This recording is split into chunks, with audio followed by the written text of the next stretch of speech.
নমস্কাৰ। আজি মই আমাৰ ঘৰ ক্লাছত আহিবলগীয়া প্ৰথম পৰীক্ষাৰ প্ৰশ্ন দেখুৱাম আহক।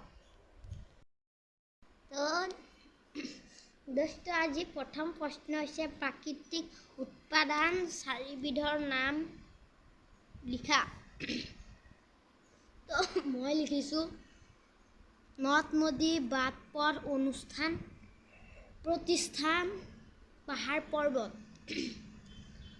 আৰু ছেকেণ্ড প্ৰশ্নটো হৈছে আৰ্হি চিত্ৰ বা স্কেচ কাক বোলে? কোনো এখন ঠাই চাই মনৰ ধাৰণাৰে ছবি আঁকাক আৰ্হি চিত্ৰ বা স্কেচ বোলে। ৩ নম্বৰ হৈছে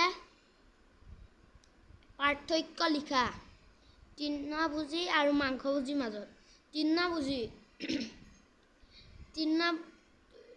দাঁত চেপেটা হয়, ঘাঁহ খাই জীয়াই থাকে। দাঁত জোঙা হয়, তৃণভোজী প্ৰাণী খাই জীয়াই থাকে। ৪ নম্বৰ হৈছে পৰিভ্ৰমী চৰাই অসমলৈ কিয়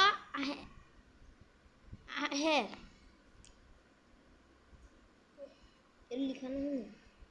কিছুমান লিখা হোৱা নাই।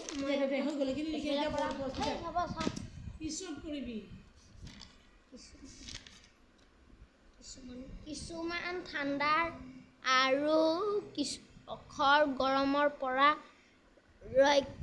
ৰক্ষা পাবলৈ কিছুমানে খাদ্য সন্ধানত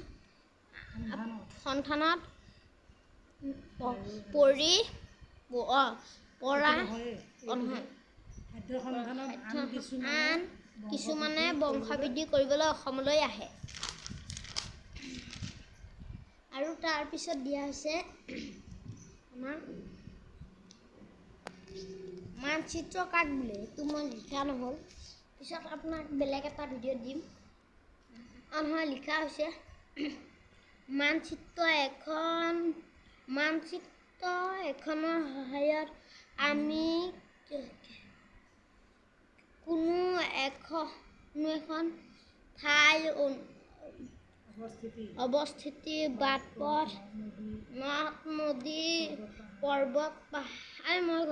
পৰ্বত পাহাৰ, বনাঞ্চল, পিছত আকৌ অনুষ্ঠান প্ৰতিষ্ঠান, গাঁও চহৰ আদিৰ বিষয়ে জানিব পাৰি।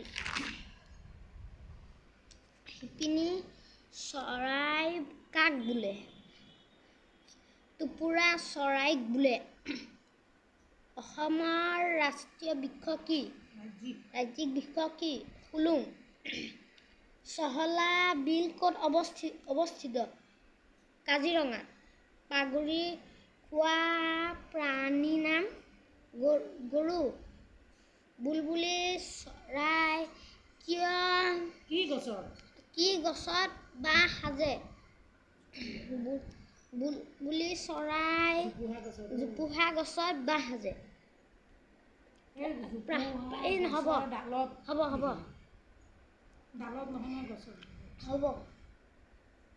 পৃথিৱীৰ আটাইতকৈ সৰু চৰাইবিধৰ নাম কি? হামিংবাৰ্ড। দোস্ত এনেকুৱাই ভিডিঅ' চাই থাকিবলৈ মোৰ চেনেল ছাবস্ক্ৰাইব কৰি ৰাখিব আৰু যদি ভাল লাগিছে ভিডিঅ'টো লাইক কৰিব। নমস্কাৰ।